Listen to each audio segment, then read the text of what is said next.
What is up, Marvelous Talk fans and Marvelous Universe fans? You are here with your boys on the new time, Wednesday night. And you got it locked with your partners, your player partners. Big G, what's up, man? What's cracking, Marvelous Talk? Excited to be with you on a Wednesday night.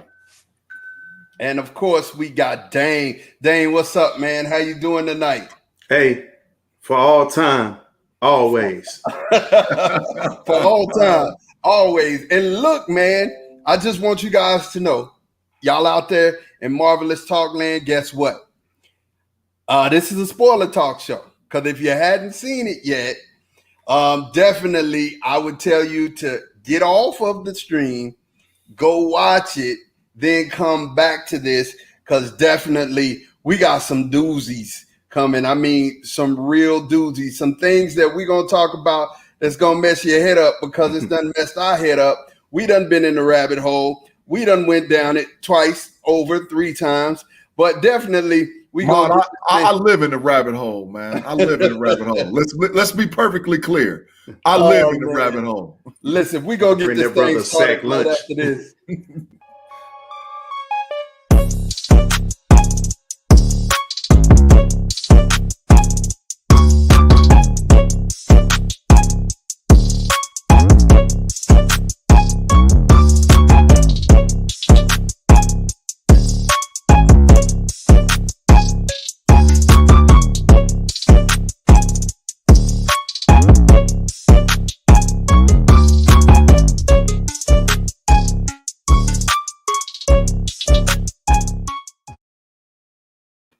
And man, listen, like I said, if you have not went ahead and checked out this week's version of Loki, I'm telling you, you're missing out. You're missing out. You're definitely missing out.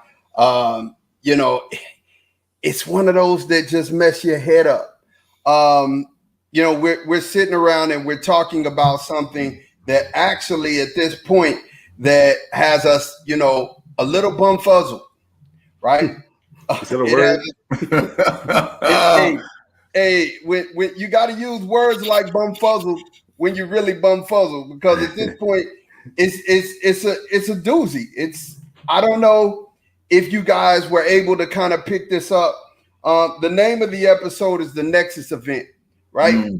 But one of the things that I've been noticing about the names is because Loki's not a straightforward character, every name has layers to it. So every name of the episode has different and separate layers to it. And it's really like bugging me out after I've went back and said, oh, like the one that really caught my eye, you guys, and this is where I'm going to start, is episode 2, right? Episode 2 was called, do anybody remember before I go there? The Variant, right? Episode 2 was exactly called The Variant. Who was the Variant in episode 2? The Variant was Sylvie. It was Loki. It was Loki.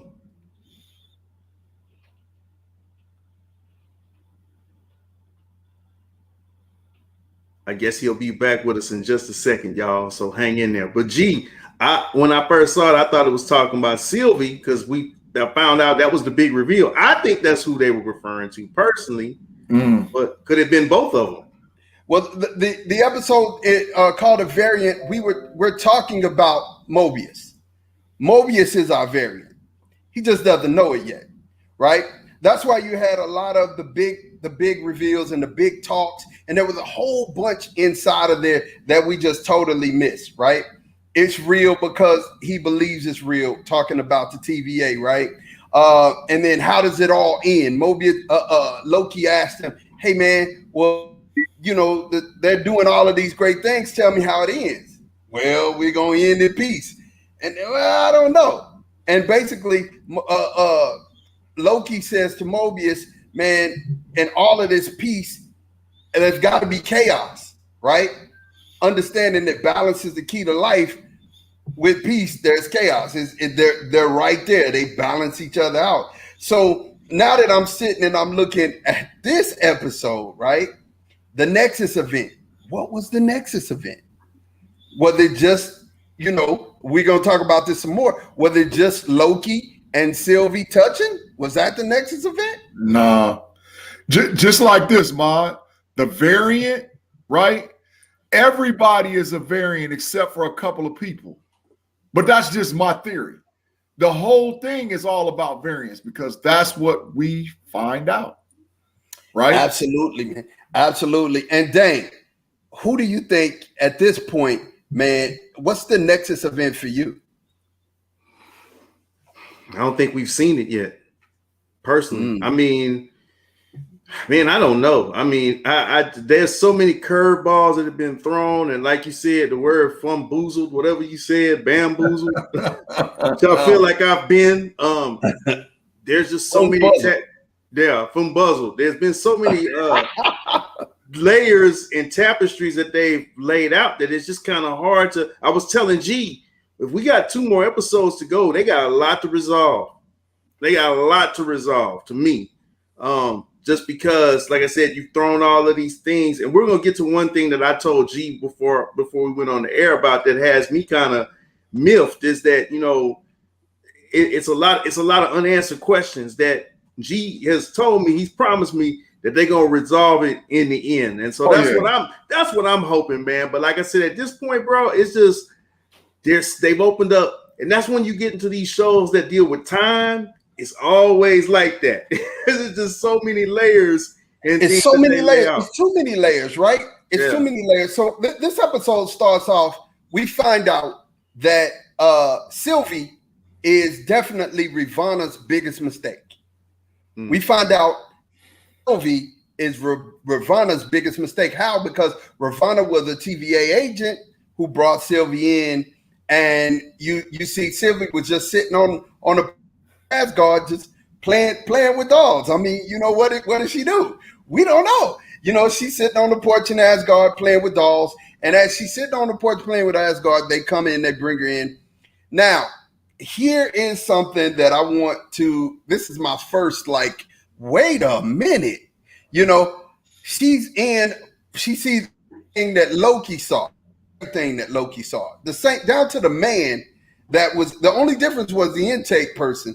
But the man saying wrestling, and she's like, leave him alone. Now, this is terrifying because this is a little kid, right? Right. So she stands up in front of the judge, and as she's in front of the judge, she steps on her feet, Ravonna's feet, and then she grabs the temp pad. Dane, how does she know how to work the temp pad? Can you tell me, Dane, how she knows how to work the temp pad? And she from Asgard, bro. Come on now. I thought you would know that. She from Asgard. I believe that the Asgardians, man, you know how smart they are and how arrogant they are about being smart. Look at Thor. I'm Thor. They all had this mindset that they know everything. So it probably wasn't nothing for her to figure that out. That's my take on it. And Big G, what did you think when you saw her working the temp pad? Talk to me. Dame's on it a little bit, man. You got to remember, man, go back to at the beginning of this whole MCU thing. First thing, one of the first lines that was said in Thor was, science and technology are the same thing. What y'all call science and technology, and witchcraft and magic is all the same stuff. So as far as an advanced technology or advanced society that understands technology, these people are light years ahead of Wakandans. So in order for her to be able to work that's like a natural thing, and you don't realize what was going on in the backdrop from her, because people are still saying, well, that's a variant. And I'm telling y'all, nah, something is out there about who this young lady actually is. There's still an undisclosed thing. They throwing you little hints and pieces. Some of it is a misdirect, some of it's not. But there's some stuff to be told about Silva. Well, there's one thing that she said, bro, and we're gonna get to it later on. But I thought that with this show, they kept referring to them as the Lokis. In fact, she said herself, she made this statement when they were on Lamentus. She said, is it meant for us as Lokis to always fail? So she's calling herself a Loki. So Yeah, He's calling herself a Loki, but she didn't call herself a Loki. See, this is right. what I'm saying when the duplistic nature of this show, because Lokis are like, they never tell the truth. Like, you don't know what's happening. And there's some things that I'm going to actually go into, and I'm going to jump into those right now. Like, here, so we talked about episode 2 being the variant, right? That's what we talked about. We talked about episode 2 being the variant. So there's some things that I need to kind of point out. And Big G is going to give us some life on this. I already know. So there's a scene where, Loki earns his variant jacket. Okay. And we are talking about the Loki's powers. So let's check this out. First thing we have, one of the Loki's powers is shape shifting, illusion projection, and my favorite, which happens to be, the illusion projection, right? And he said, now Loki goes on and he said that they're two different things, right? He's saying one that acts as a true holographic mirror and its molecular structure, right? And the other, illusion projection, involves depicting a detailed image from outside oneself. Y'all are going to understand why we're going here. He said, which is perceptible in the external world, right? All right. So are we watching an illusion? Are we watching Loki projecting himself outside of this whole thing? Are we watching him doing that? Or if he recreated the TVA agent Mobius? What is going on? We don't know. There's so much duplicity going on, and without a shadow of a doubt, we can sit up in here and act like we know, but guess what? We don't know. C20 got to a place, and this is where we're open up the discussion, and I'm gonna fall back to the pictures I just showed y'all. C20 opened up and she said, hey, it's real, it's real, it's real, it's real. And Mobius caught it. We talked about this on Marvelous Talk. Mobius caught it and was like, hey, what's real? I need to know what's real, right? And the whole episode opens up with them being on Lamentus, and they touch, and when they touch, it creates this event, and then bam, they were able to find them. Dave, what did you think about this when you first saw that portion right there? Okay, so this goes into what me and G was talking about off camera.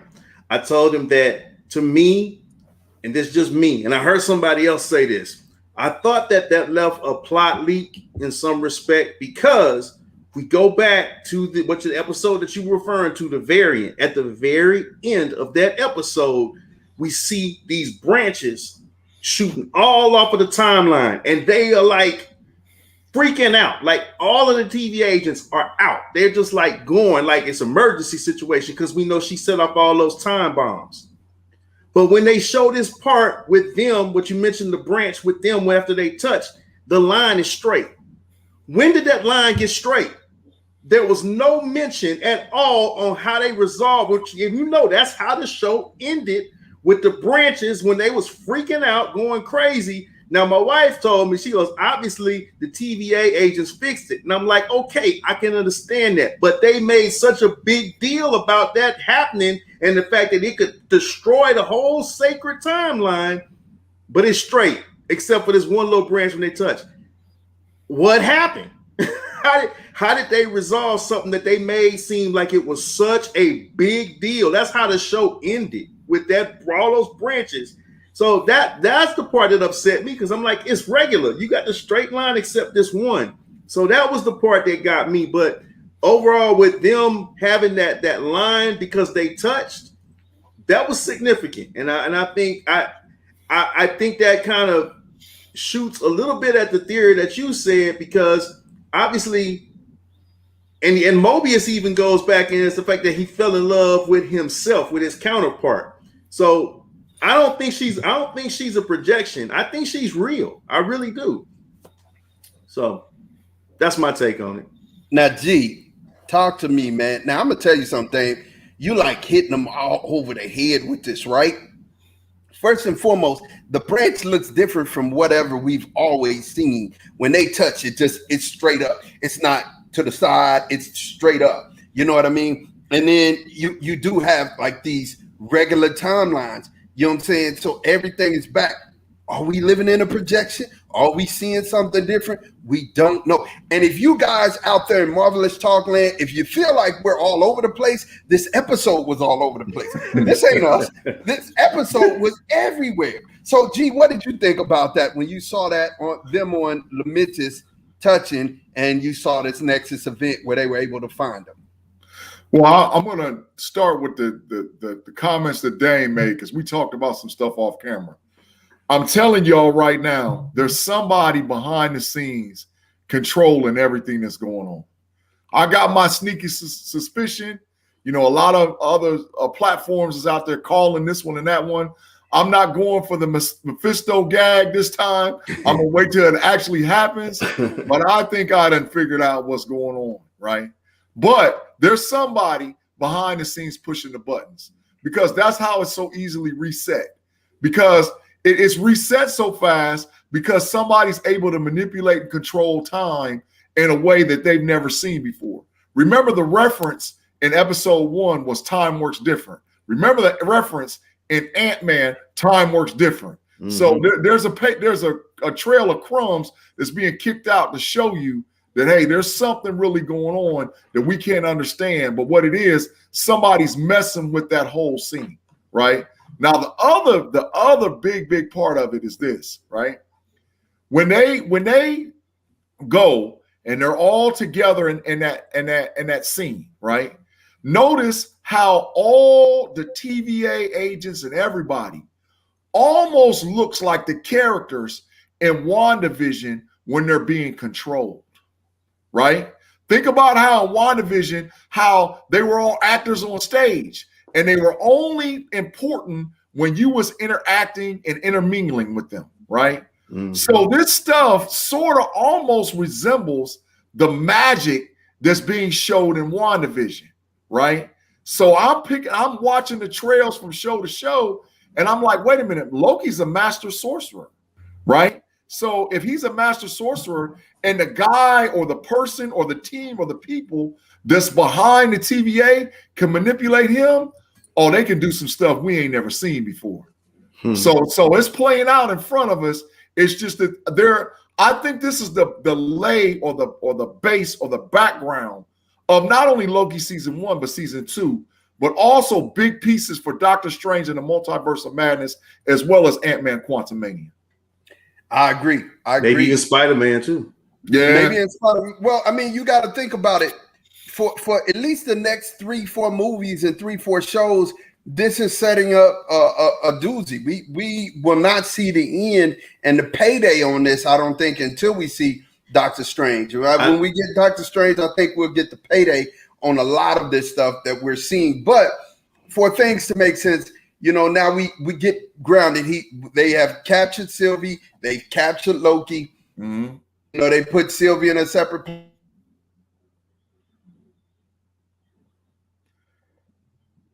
I think he's going to depict and describe that scene, Dane. Yeah. You know, where they talked about, you know, Sylvie going into a different room and how they separate them, and they start the whole interrogation piece. Right. And then also we move to the big scene where Loki gets put in not so much a holding cell, but it's like a whole different something we've never seen play out in the Marvel world before. Yeah, that was wild. Yeah. Ma, what I said is that, you know, I think you're going to also describe how they separated Sylvie and Loki, and they put Sylvie like in a holding cell, but they put Loki in a whole different location or place, man. He was in time loop jail. Yeah, Loki, and he went to time loop jail, and that's when we got a chance to see Sif again, right? Yeah. We saw Sif. That was hilarious for 6 seconds. That was hilarious. 6 seconds in a loop. Tell me about what you thought when you saw Sif, Dane. Oh man, I thought that was just awesome. I thought that was just crazy, man. It was so funny when he tried to, you know, talk some sense into her to calm down. It seemed like it was working. It's like, no, you gonna get jacked. She told him up. But it was the interesting thing was the message, the overall message that she kept telling him is that, man, because of what you are and who you are, you're gonna always be alone. And that just, he can't deal with that, man. He just can't, anytime. And even after a while of having marinated, after hearing that over and over again, he was, trying. Now she's not even real. She's just an illusion, and he's trying to reason with her, say, hey, I'm a narcissist. I mean, he just admitted it, So, but he don't. At the end of the day, man, Loki do not want to be alone. Not at all. Not at all. So we had this whole thing, this Sith loop, and this is happening, and then we have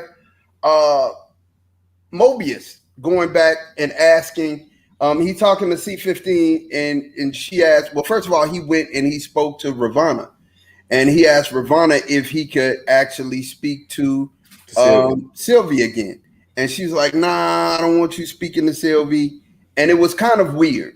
It was kind of weird, and Mobius is starting to get his doubts because before he put Loki in the loop, Loki told him, "Y'all variants, TVA is lying to you." Yeah, you know what I'm saying, and he know what that meant, so it kind of messed with him a little bit. Now, when you heard him say this to Mobius, and you heard this conversation between Ravonna and Mobius, what'd you think there, G? It was a setup. Even the whole thing about putting Loki in the loop, right? If somebody tells you you're the same thing over and over and over and over and over and over again, you're going to believe it.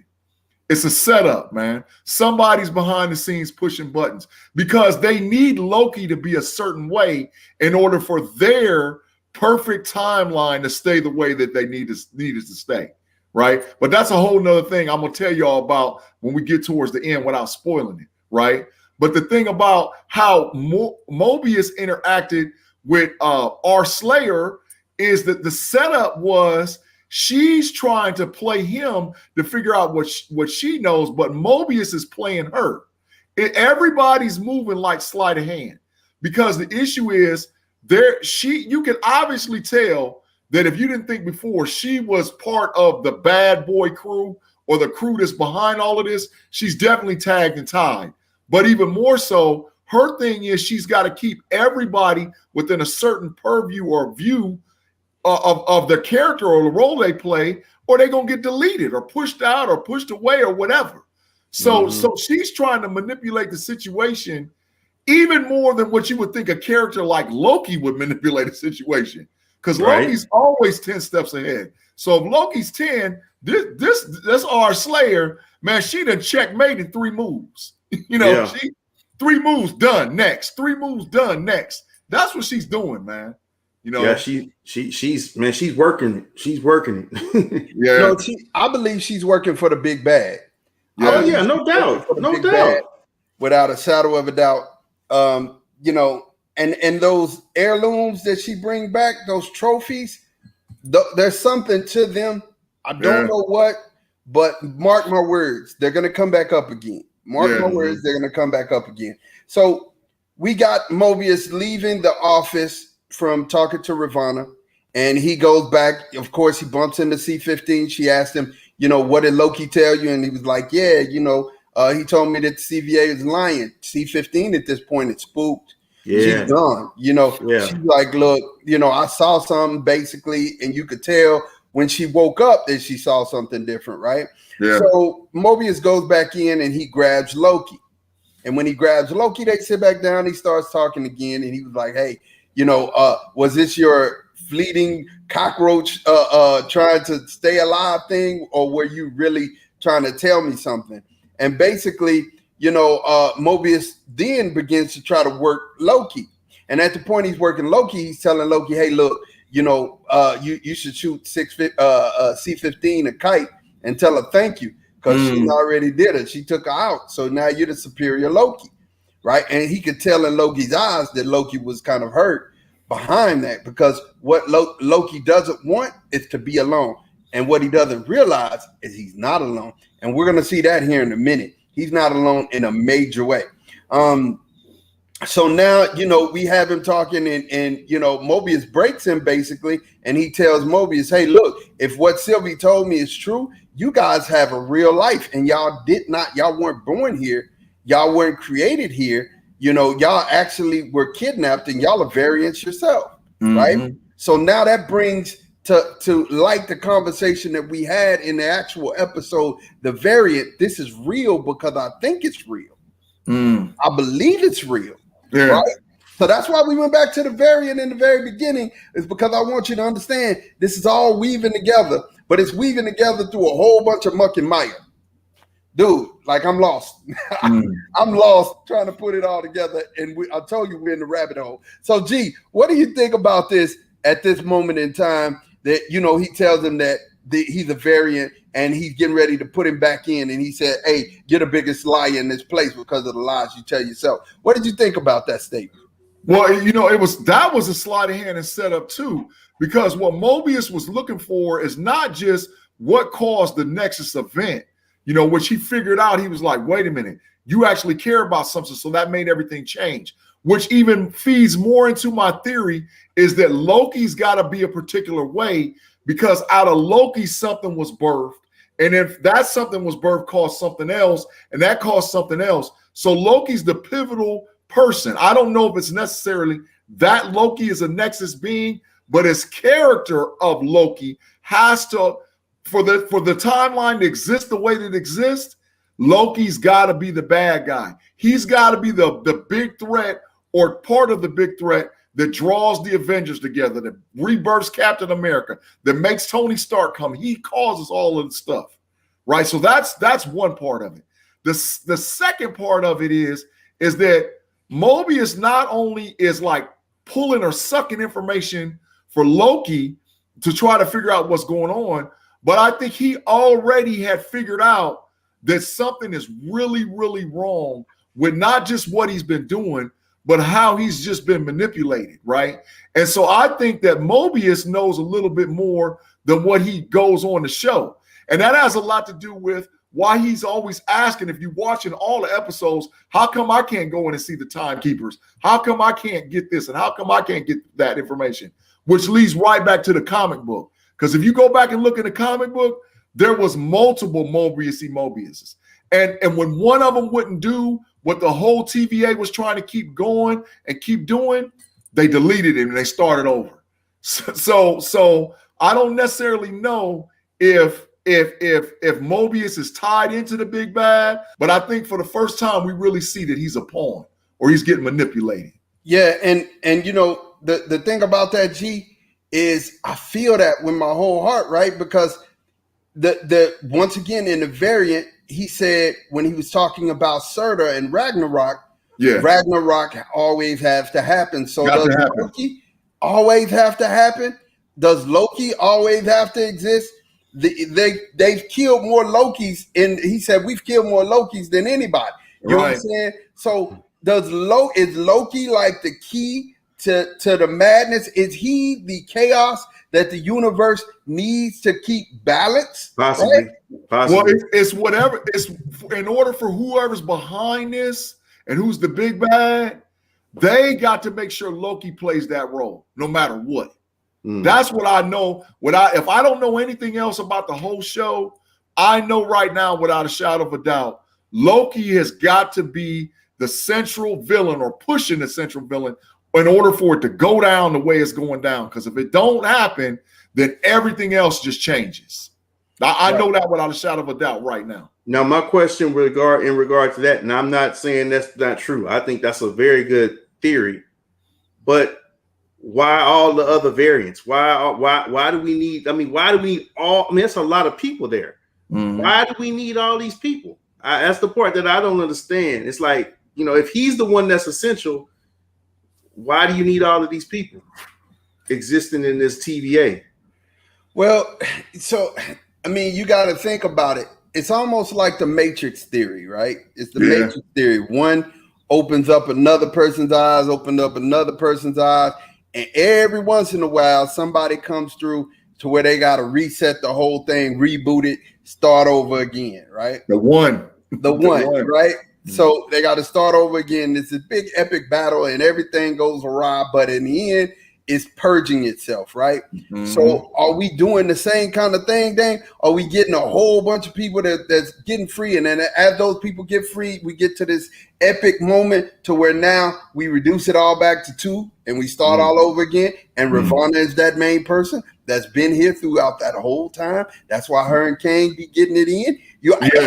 I'm just saying, it's one of them things. You know, you're looking at it, and it's like I told you, Marvelous Talk people, this is driving us crazy. With the rabbit hole effect right here is just, it's got us all out here. Now, the thing that trips out is that he puts Loki back in the prison, goes back to talk to Ravonna. At this point, he steals Ravonna's TemPad. Right. He takes Ravonna's TemPad. He gets her TemPad and he goes like Big G was talking about. He was asking all them questions, asking why he couldn't go and speak to Sylvie, you know, and definitely at this point he asks about C20 again, and then he opens up her TemPad, sees that it was her that was interrogating C20, and sees that it was her that killed C20. Let me ask y'all something. Go ahead. Do you think that Ravonna and Mobius had a thing going on? I absolutely do. I absolutely do. I absolutely believe. I absolutely believe that he was a side. He was a side piece. I believe Kang was number 1, and when Kang ain't around, Mobius is number 2, right? And it is what it is, right? My thought process on this whole thing is that because see, Mobius only comes back on separate times. He doesn't always be in her office. How do we know that? Is he said, man, every time I come here, it gets bigger and bigger, right? How's it getting bigger and bigger if you see it every day? This is the person you report to. And then he was like, it seems like I'm always looking up to you. What was that all about? So there's content in this show that you have to pay attention to, or you're gonna get lost. You're gonna be sitting here looking around like, what is happening?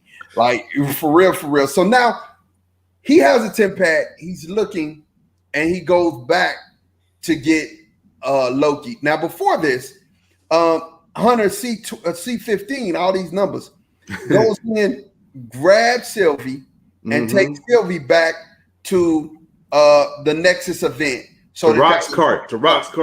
Right. So she could talk to Sylvie, and Sylvie opens her mind up again, and she was like, man, I look so happy. Right? So what did you think about that, Dane? What did you think about this at that point? I mean, that was the key thing in the whole aspect of how Sylvie said something that was real important. I don't give the memories because I don't do that. I just enable you to see what's already there. And so that kind of showed, i.e. Wanda Maximoff. But keep going. Yeah. So that reminded me of the whole situation with C20. That's what happened with C20. She showed her what was already there, and that's why Ravonna got rid of C20, because if that would have spilled over to all the other agents, then the ruse is over. You know what I'm saying? So that was real telling right there as that scene. And then the key thing that really got me in that scene was when C15 asked Sylvie, "What now?"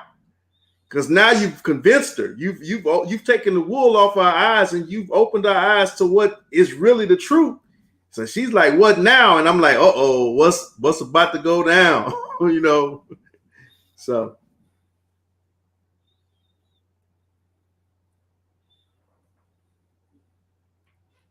G, what you took out of that scene, man? Well, I want y'all to notice, man, that first of all, Miss Minutes, Mobius, and R. Slayer are the only people that got names. Everybody else is a number with a letter. Interesting. It sort of looks like how the elevator looked.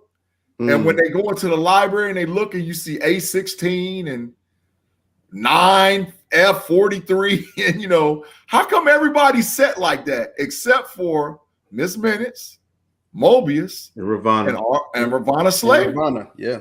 Everybody else, so that there's something going on with that part of it, right?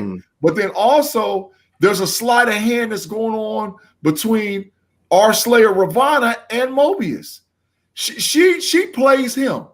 She tells him, "Hey, look, I'm doing this because we found out that our friendship is greater than everything. and we got to work together for the friendship because the friendship is greater than the time and all whatever else. And he's like, yeah, but let me get that thing. So he's not going all the way for it. But in the past, it almost makes you think that she's been able to do that to him a whole bunch of times, or a variant like him a whole bunch of times, and just loop it. But for this particular reason in this time, didn't work. Yeah. No, it didn't. And, like I said, when she went back into the room, when Dame said that, hey, this is what now, right? And she went back into the room and she was just sitting there with her feet up. And I'm thinking to myself, okay, some trick stuff done went down. And where is C-15 at, right? But we find Mobius. Now, here's the thing that we got to focus on, right? This is what's supposed to mess y'all up, because it messed me up, and this is why I went to the variant. So Mobius comes in. Loki is hurting real bad at this point. Loki's hurting real bad at this point because of the simple fact that he keep getting beat up on the loop. And Mobius comes in, and when he comes in, he starts talking to him. He's like, hey, did you really care about Sylvie? Are you really still, talk to me, because this is important, right? That scene wasn't a fluid move back into the actual door.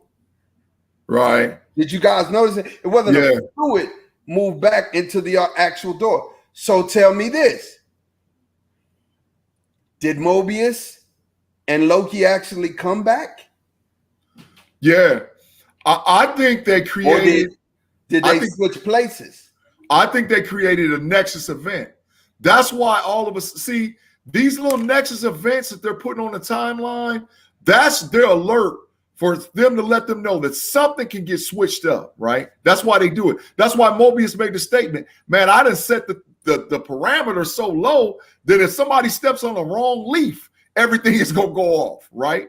So you can't tell me that our Slayer don't know that, right? So that's why when they did what they did and they flipped on the other side, and she was already aware of what was going on, because that little alteration of time created another Nexus event.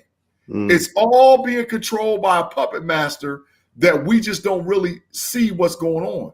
Anything that changes the line, it's going to cause something to happen. So let me ask you guys this.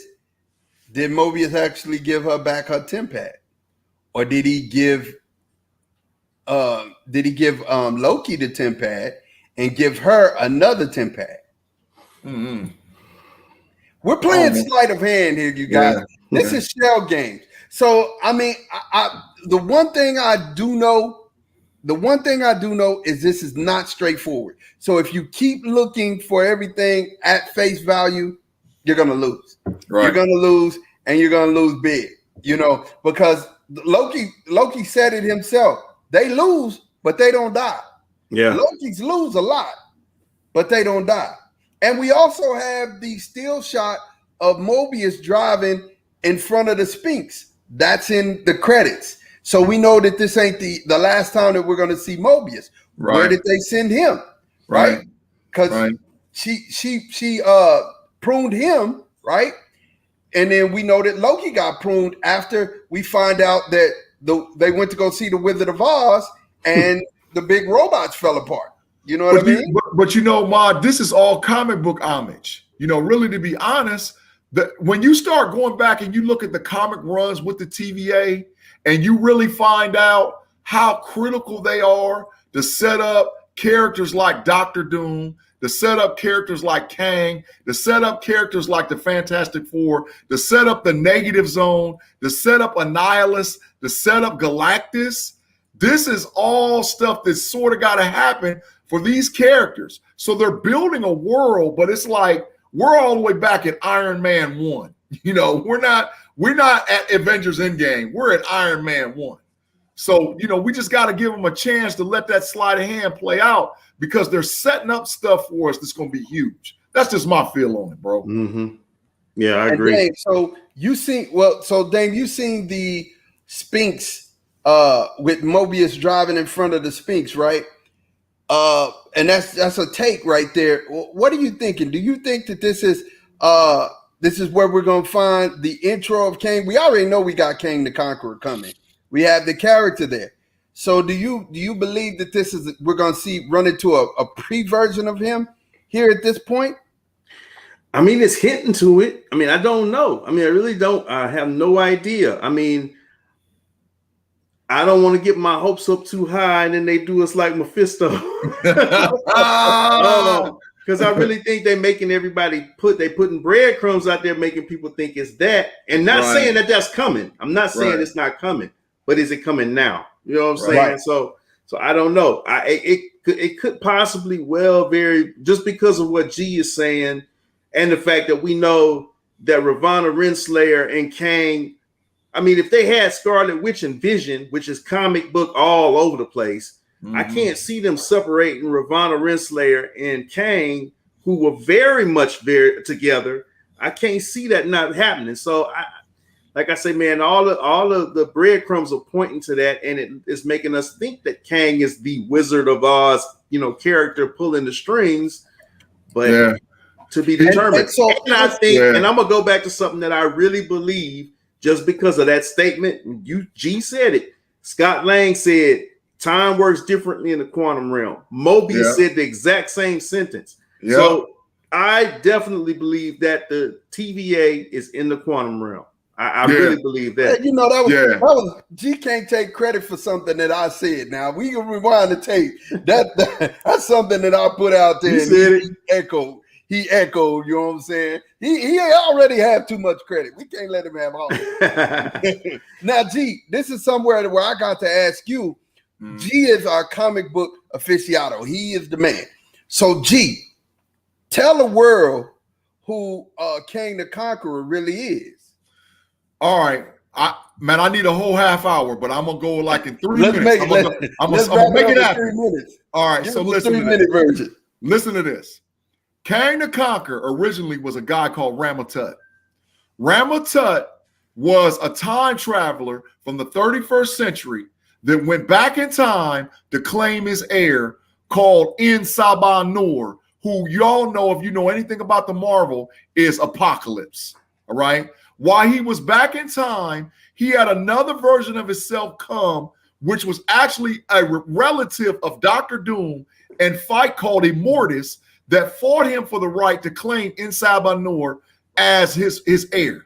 So when that happened, he got inspired and took on a uniform and a thing like Immortus, and it was called the Scarlet Centurion.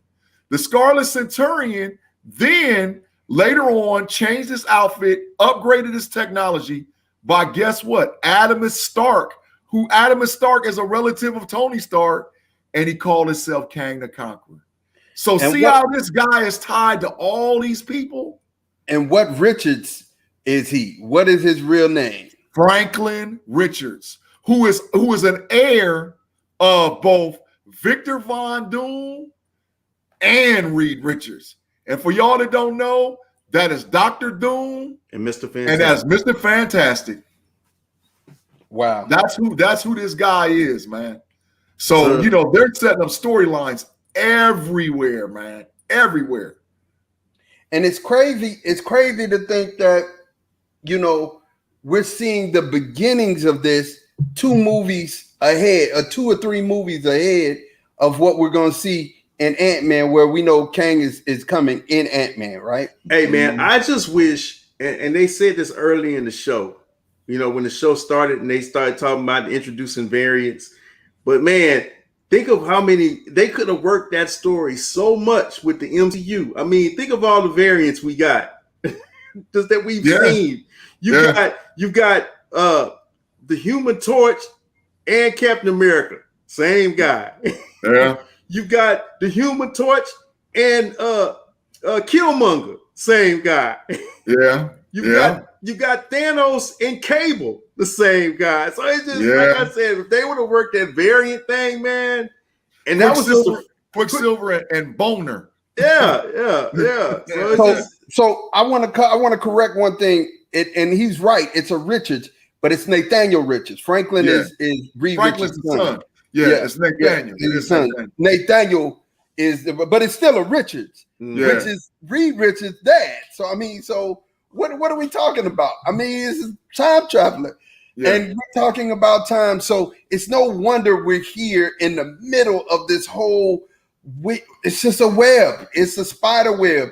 We still don't know what, and I mean, you have to look at this in the grand scheme of things, right?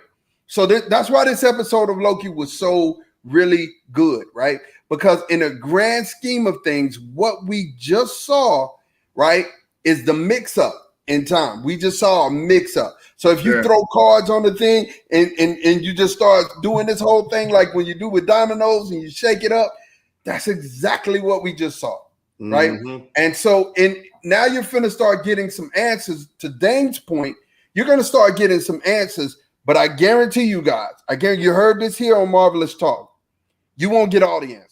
No. That's why I'm glad you said that, because I said that just to my wife earlier. I said the show is going, and it's not going to be a small cliffhanger. It's going to be a huge one. And look, they're going to make us so hungry because then they kill it, and we don't come back till August, man. What the heck is going on? What are they doing to us, man? Come on. Man, they hurting us, man. They hurting us really bad. I mean, we get the what if, but I mean, what if ain't enough, man. I need some. What if you don't give me what if? What if you just give me what I asked for? You know what I'm saying? Right. What if you just give me what I asked for? Y'all done already held Black Widow back, and you see the type of reviews y'all giving for that. You done held it back. Y'all heard it here, Marvelous Talk. Let it go. Let them all go. Let us all see it. Let us binge watch and have the next year to just wait and be waiting for the next thing. And like I said, like G said earlier, we'll sit and wait there. We'll just get us an oxygen tank in the tent, and we'll just wait at the movie for the next one to come out. Come on, do us right. Do us right. You know what I'm saying? Definitely. Yeah. So, man, look, we have went through this whole episode, and I just want parting thoughts because there's so much. And like I said, you guys, I know it may have seemed that we were all over the place, but the episode was all over the place. You went from the backstory up to the front story, back to the backstory, in the middle, and they left us right here at the end with 4 Lokis. Yeah. Now I wanna. Were they all Lokis? Every last one of them, down to the alligator with the Loki. Man, what about the black dude had a hammer? Hold on. What about the fact that we found out that the TVA people was robots? That was talking about change. Well, we said that we, they were Wizard of Oz puppets. We found out that the timekeepers were puppets. Yeah, they were androids. And so I told this to Dame off camera. Now this, I'm conspiracy theorist Jones, right? Why did one of them timekeepers look like a scroll, and one of them looked like a Kree? And Kang was sitting in the middle. Come on, man. That ain't by accident. But it's not. It's not by accident. You're exactly right. It's not by accident. Somebody, whoever it is pulling the string. And the one thing that I will say that we didn't say about that whole thing is when you killed the middle one that looked like Kang, when you killed that one, right? All the other ones started laughing like, you don't know what you just did. Right. And then they just killed over. You know what I'm saying? Yeah. So it was like, and Ravonna wasn't the least bit surprised about this. That's how we know she's working for them. But right after that, we got the introduction of 4 Lokis. 4? But the thing that y'all totally miss is when she hit him with the death stick, where the heck did he go? We're gonna find that out next episode. That's what I'm like. So does that mean is Mobius still alive? I mean, I got a pocket full of stones. I got a pocket full of stones. I don't believe so. I think I honestly believe that he gave him a 10 pad. I really do. Like it was something about that exchange that happened too slow. And then, like I said, when you go back and you start looking at everything, why did he have to describe his powers? Like, why was that important? Why was it important for him to tell the difference between one or the other, right? Unless it was going to pay off later. this is something you gotta understand. It's gonna pay off later, you guys. Oh yeah, this no will doubt. pay off later, right? Yeah, and like Damon said too, man, the Loki's supposed to be variant that's an African American now with Mjolnir that look completely different. Yeah, And Mjolnir looked like it was from Wakanda. it sure did. I was like, oh, that's the coldest Mjolnir. It looked like in the comic books, the actual Stormbreaker that Odin made for Beta Ray Bill. That's what it really looked like. And I was like, ooh, man, are we? No, they can't. Like, Dame done had me pull back and be like, Sean, don't go that deep, man. Because you live down in the rabbit hole, bro. You got to come back. And I rewinded that thing and blew it up. I said, that looked like Stormbreaker for real. Oh, no, don't do this to me. And the alligator gave homage to the frog Loki that's in the comic book. Absolutely. So I was like, oh, man, come on, man. Absolutely. And they put the comic book costume correct. On that old Loki. On that old Loki. Like, what are you guys doing to me? You're killing me. You're killing me. I can't wait till next Tuesday night at 3 o'clock. And you gotta think, come on with it. We haven't seen the President Loki that we've seen all in the trailers. No. There's a bunch of Lokis that we still haven't seen. There's a bunch yet. of Lokis we haven't seen. So there's trailer, and it's the same thing they did with WandaVision. They gave you a lot of the end of it first, so that you could kind of like piece things together. And this is us. This is what we do. Marvelous Talk, man. Right. We piece things together, and we've been piecing it together. But I'm gonna tell you guys, man. At this point, I'm like Big G, man. I'm waiting. 3 o'clock Tuesday night. I'm up. Where you at? I need. It's 2 o'clock my time. 3 o'clock his time. I'm up. Well, I'm waiting. I need it. And so, Dane, your parting thoughts, man. Before we get out of here, your parting thoughts. It was a lot. Do you have a parting thought or something that you saw that you were like, man, I don't know, but let's leave our listeners and our viewers with something that they could chew on till Tuesday. Your parting thought. So I will say this: keep your eyes out on Ravonna. Yeah. Keep your eyes out on her, because is she gonna spill the beans? Because Sylvie got her in, hey, you gonna tell me everything. Is she gonna tell her everything? Or is she gonna tell her what she wants her to know, what she wants her to think she knows, but it's not really the truth? So that's what I want. I want to know what happens in that exchange. Yeah, definitely. Yeah. And you guys, thank you for hanging out with us, man, on this special Marvelous Talk night. Guess what? Wednesdays are made for Marvelous Talk. If you like what you're hearing, make sure that you like and subscribe on the YouTube channel. Man, smash that like button on Facebook. You see us, it's your boys, it's your player partners. And as always, man, we're here and we will catch up with you and make it a Marvelous Talk evening. We out.